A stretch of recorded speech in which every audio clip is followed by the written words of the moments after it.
The next objection that we will consider from Vendenhog's essay is the objection based on the distribution of the death penalty among the guilty criminals.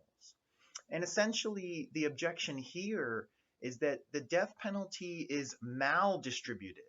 That is to say, it is not fairly distributed among guilty criminals. For instance, it used to be the case that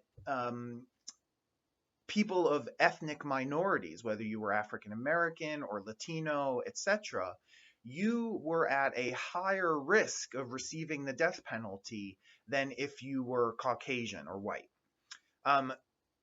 As Vendenhog points out, that's not necessarily the case anymore, but we might say that there is a new kind of maldistribution among guilty criminals.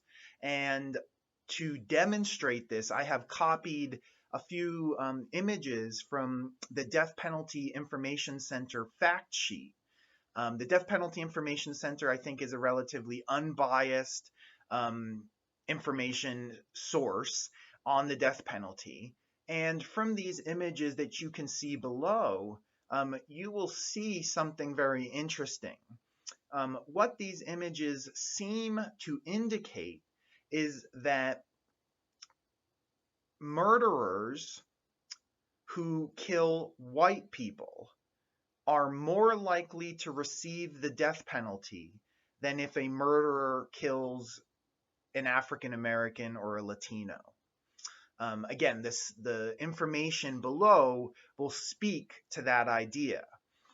So this would still form the basis of the abolitionist objection. Again, the objection is the death penalty is unfairly distributed. It should be fairly distributed, equally distributed among the guilty criminals. However, statistics show that it is not fairly distributed.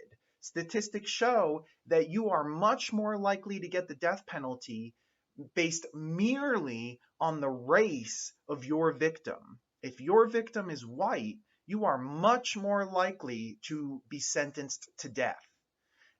What that seems to indicate is that our society values white people more than people of other races, which in and of itself might seem immoral.